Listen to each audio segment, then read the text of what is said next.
많이 봤어요. 지난달 리투아니아에서 만난 한일 정상의 얼굴은 밝았습니다. 함께 노력한 결과 한일 양국 관계는 개선과 발전의 방향으로 지금 움직이고 있습니다.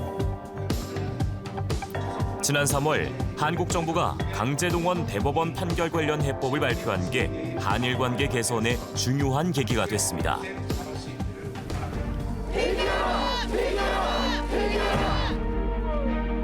해법은 나왔지만 해결은 아직 갈 길이 멉니다. 일부 피해자는 국내 재단을 통한 제3자 변제를 거부하고 있습니다. 나는 절대 금방 굶어 죽은 한이 있어도 그런 대로 안 받으랍니다. 일본 정부와 미쓰비시에게 사과 보상을 받는 것이다. 우리 아버지의 뜻은 이렇게 이어나가겠다. 더 나은 해결책이 나올 수는 없었을까? 구층 시사국이 입수한 외교부의 대외비 문건들. 2012년부터 2018년 사이 검토된 강제동원 문제 대응책과 한일 간 물밑 대화가 담겨 있습니다. 강제동원 외교, 그 비밀스러운 장막을 걷어봤습니다.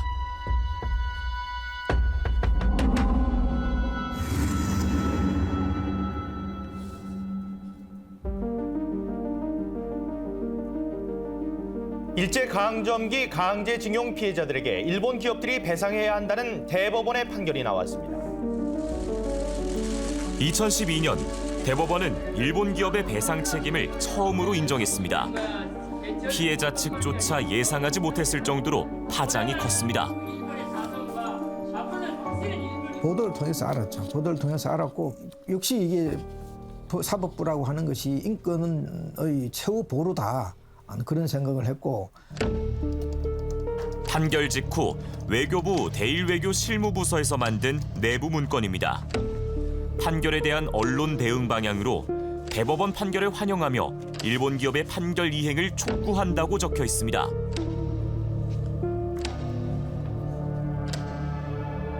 하지만 이날 언론에 최종 발표된 외교부 입장은 상당히 달랐습니다. 대법원 판결에 대해 정부 당국자는 판결 취지에 대한 심층적 분석이 필요하다는 신중한 입장을 밝혔습니다. 실무 단계에서 올린 긍정적 평가가 삭제되고 신중한 입장으로 돌아선 겁니다. 이유가 뭘까?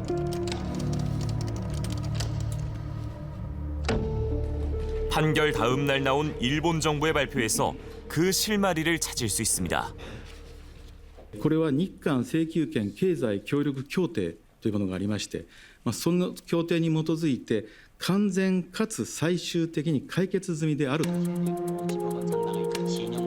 1965년 한일 청구권 협정으로 강제동원 피해 보상은 이미 끝난 문제라는 게 일본의 입장.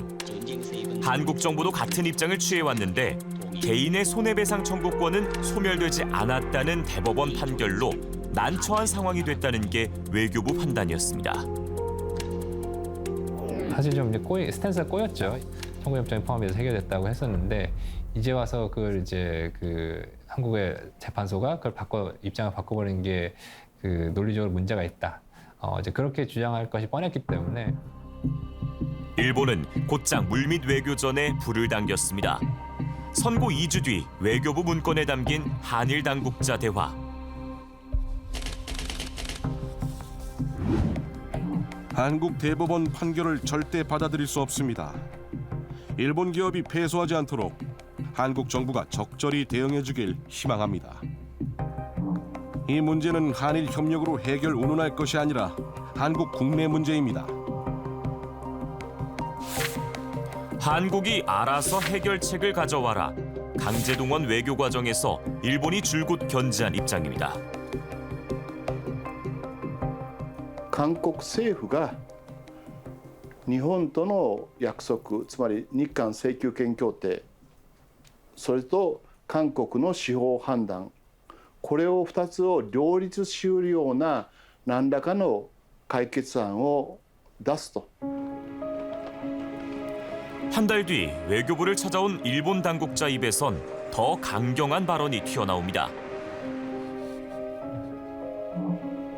일본 기업이 최종 패소해 한국 내 자산에 대해 강제 집행이 진행되면 한국 측의 국제 위법 행위에 대해 책임을 추궁하겠습니다. 사인 간의 민사 재판에 관여하긴 어렵습니다. 일본 정부가 최소한 위안부 문제 해결에 성의를 보여야 우리 정부도 이 같은 사안에 대응할 수 있는 여지가 생기지 않겠습니까? 이듬해인 2013년 대법원 파기환송 취지에 따라 고등법원에서 배상 판결이 나오자 일본의 항의는 더 거세졌습니다. 2013년 7월 선고 다음 날 일본 당국자가 외교부에 전달한 비공식 문서에는 배상 판결이 한일 국교 정상화를 근저부터 뒤엎는 것이라면서 국제법상의 의무를 이행할 것을 강하게 요구한다는 표현이 등장합니다. 입법, 행정, 사법부가 아닌 국가로서의 한국이 취할 수 있는 모든 수단을 강구하라고도 압박합니다. 소송 관여에는 제약이 있습니다. 일본 입장을 검토해 나가겠습니다. 국제법 위반이라고 하는 그런 논리를 여기서 완성해가지고 이때부터 이 굉장히 강하게 압박해서 들어오는 것 같아요. 이제 거기에 맞춰서 우리 정부의 입장이 상당히 그거를 고려하고 염두에 두면서 입장을 가져가게 되는 것 같아요. 일본 측의 항의가 상당히 거셌던 것 같습니다. 근데 지금 이 외교 당국 간의 물밑 대화가 꽤 자세하게 나와 있잖아요. 이런 대외 문건 공개해도 괜찮습니까? 네, 이번에 다루는 문건들은 외교부에서 2012년에서 18년 사이에 작성한 문건들입니다. 저희가 이걸 입수한 시점도 몇 년 전입니다. 하지만 강제동원 문제를 두고 한일 간 협상이 계속돼 왔기 때문에 그동안은 공개할 수 없었고요. 그 협상의 결과물로 올해 3월 정부가 해법을 발표한 이후에 방송을 결정했습니다. 또 전문가 2명에게 자문을 구해서 문건 내용 중에 공개가 좀 부적절하다, 공개되면 그 결과가 우려된다라고 판단되는 부분에 대해서는 방송에서 제외했습니다. 예, 그럼 다시 문건 내용으로 돌아가 보겠습니다. 일본이 이렇게 압박해오는 상황에 대해서 우리 외교부는 어떻게 대응했습니까? 일단은 지금 이 소송에 직접 개입하기는 곤란하다라는 답을 주로 전한 것 같습니다. 네, 외교부는 이 문제를 매우 심각하게 봤던 걸로 보입니다. 특히 배상 판결이 확정되면 일본이 국제사법재판소 등의 국제중재를 제기할 수 있고 한국이 여기서 패소할 가능성도 있다고 자세히 검토한 걸로 확인이 되는데요. 결국 판결 확정에 대비한 대응책을 마련하는 게 외교부에서 가장 큰 과제로 삼게 된 부분입니다. 일본의 거센 압박 속에 외교부는 일본 기업의 배상을 피해갈 수 있는 방안을 고민합니다. 올해 정부가 발표한 제3자 변제와 유사한 방안이 이미 2012년 외교부 문건에 등장합니다. 제3자 변제를 거부한 피해자에 대해 진행하고 있는 변제 공탁도 이미 2013년 검토됐습니다. 가장 비중 있게 검토된 대안은 두 가지. 강제동원 피해자에 대한 새로운 보상 입법을 추진하는 안, 한일 양국 정부와 기업이 함께 재단을 만들어 피해 보상 기금을 마련하는 안이었습니다. 특히 재단 설립은 당시 피해자 측도 요구했던 해법이었습니다. 하지만 두 방안 모두 한계가 있다는 평가가 일찌감치 내려진 채 더 발전되진 못했습니다. 입법적으로 해결하는 거는 이제 그 예산 추계 이런 예산을 낼 수 있겠냐. 기금안 같은 경우에는 도의적 책임 같은 거를 피해자들이 받아들일 수 있을지, 국내 여론이 그걸 수긍을 할지, 그리고 일본 정부라든가 일본 기업을 어떻게 설득을 할지, 그 우려 때문에 사실상 이제 제대로 이 방안을 추진 못했던 것 같고요. 2013년 파기환송심 판결에 대해 일본 기업들이 재상고하면서 대법원 최종 판결만 남았던 상황. 외교부는 이르면 2013년 말에도 확정 판결이 나올 수 있고 결과가 뒤집힐 가능성은 낮다고 예측했습니다. 당시 외교부의 위기의식은 한 외교부 직원이 수첩에 받아 적은 윤병세 장관의 말에 적나라하게 드러납니다. VIP 표정이 상상이 된다. 출구가 없는 보고다. 판결 반복되면 외교부는 작살난다.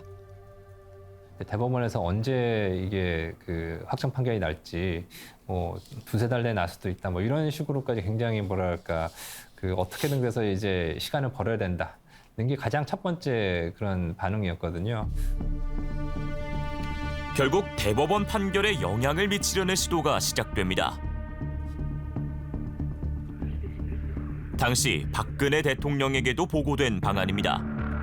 대법원을 설득해 최종 판결을 늦추는 게 관건인데 여기에 청와대나 총리실이 나서면 소문이 날 테니 외교부가 하는 게 좋다는 청와대 정무수석의 보고에 대통령도 동의했다는 기록이 남아 있습니다. 담당 대법관 4명의 성향까지 분석할 정도로 외교부는 치밀하게 대법원에 접촉했습니다.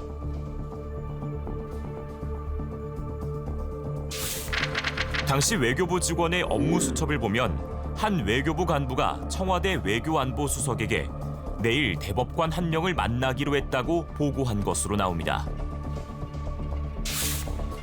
비슷한 시기 대법원 법원행정처에서 생산된 문건에선 외교부가 대법원 판결에 강한 불만을 갖고 있다며 외교부에 지속적인 민원이 있다는 내용이 발견됩니다.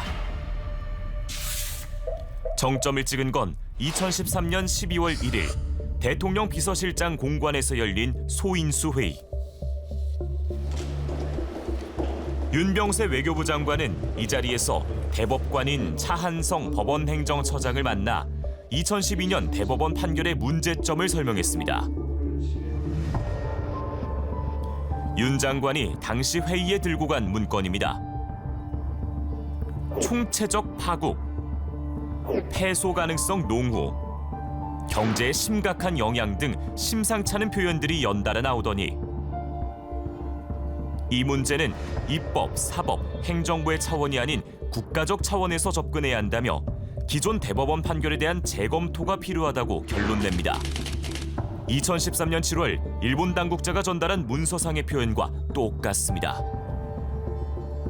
일본 쪽에서 그다 들이대는 그러한 논리나 이런 것들을 수용하는 그러한 이 과정이 보이는 것 같아요.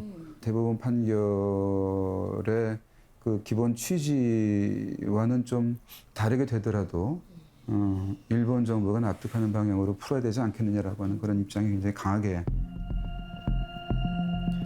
양 기관의 접촉이 세상에 처음 공개된 건 외교부가 2016년 대법원에 제출한 의견서였습니다. 내용 공개 시의 논란을 피하기 위해 참고자료 나열식으로 구성했지만 판결을 지연하거나 번복할 경우 대법원이 지게 될 부담을 덜어줄 수 있는 긍정적인 효과가 있다고 봤습니다.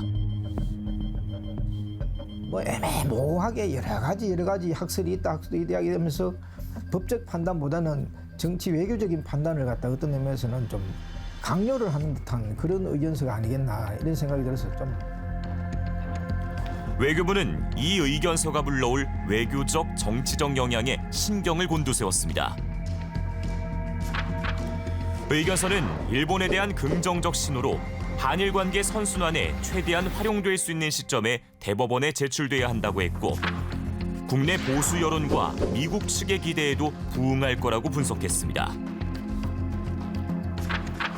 한편으론 피해자 측 소송 대리인을 중심으로 정부가 일본 편을 든다는 비판이 제기되고 야당에도 공세의 빌미를 줄 우려가 있으니 언론과 전문가를 동원해 긍정적 여론을 유도해야 한다는 후속 조치를 제안했습니다. 치밀한 분석 속엔 분명 빠져 있는 게 있었습니다. 피해자들이 눈에 전혀 안 보인다라고 하는 거예요. 외교부 입장에서는. 피해자의 문제를 외교적으로 어떻게 풀 것인가라고 하는 문제인데 단순한 외교 사안이 아니고요. 그러니까 그러한 문제의식이 전혀 들어있지 않았다라고 하는 것이 문제인 것 같아요. 판결 확정을 미루기 위해서 치밀하게 노력을 했고 결국 최종 선고까지 5년이라는 시간이 걸렸습니다. 근데 이 짧지 않은 시간을 번 거에 비해서 이 시간을 활용해서 적절한 해결책을 찾은 것 같지는 않아 보여요. 네, 의견서도 내고 많은 노력을 했지만 사실 외교부도 판결 결과가 바뀔 가능성은 낮게 봤기 때문에 판결이 확정되면 예상되는 결과, 즉 일본 기업의 국내 자산이 강제 집행되는 걸 막기 위한 대책이 외교부 입장에서도 핵심이었거든요. 예. 아무래도 이 실제 강제 집행까지 가게 된다면 한일 관계가 크게 악화될 수 있다고 우려한 거잖아요. 네, 하지만 판결이 확정된 2018년까지도 재단 설립이나 정부의 추가 보상 같은 기존 아이디어를 그냥 검토하는 수준이었고 제대로 준비하지는 못한 걸로 보이고요. 피해자들이 강제 집행을 신청한 이후인 2019년 6월에야 한일 기업이 재원을 조성해서 피해자들에게 위자료를 지급하자고 일본 측에 제안하게 되는데 잘 되지 않았습니다. 네, 일본이 이제 그 제안을 거부하고 수출 규제에 들어가기까지 하고요. 네, 돌아보면 그 피해자들도 법적 배상만 고집했던 게 아니라 재단을 통한 해결 등 다른 요구사항도 있었거든요. 외교부가 법원만 바라볼 게 아니라 다른 대안도 조금 더 일찍 적극 추진했어야 된다는 게 제가 만난 전문가들이 공통적으로 지적한 대목입니다. 정부가 하기에 따라 일본 측 태도는 달라질 수 있었고 기회도 있었다는 겁니다. 만세! 만세!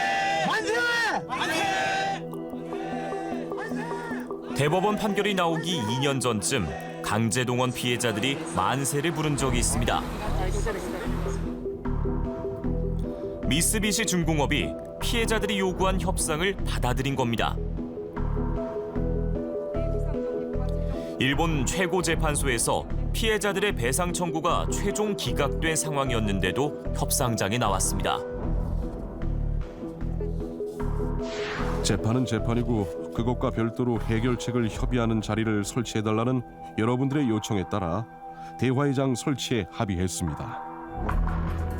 2년간 31차례의 만남. 미쓰비시는 피해자 측과 협의해 강제 연행 등 불법 행위를 인정하고 진심으로 유감을 표한다는 사죄 문안을 만들었습니다.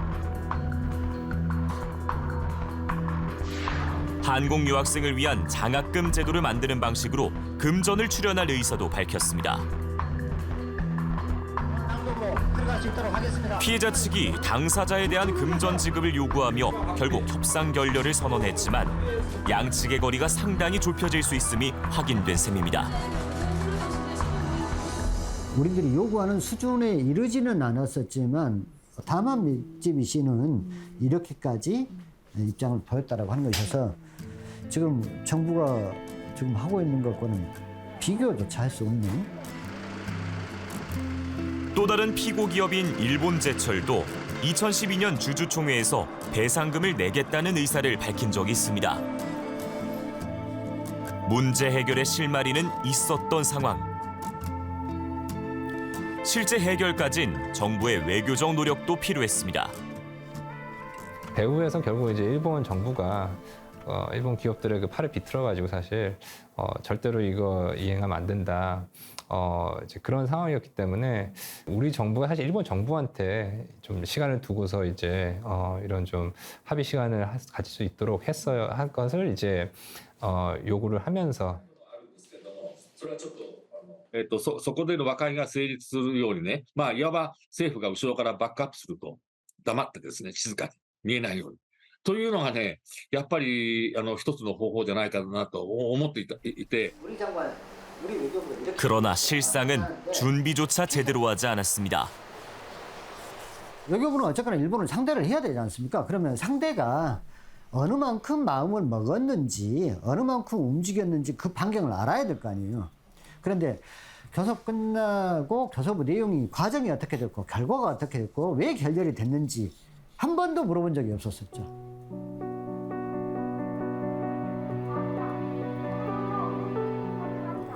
일본 기업들은 피해자들의 협의 요구에 더 이상 응하지 않고 있습니다.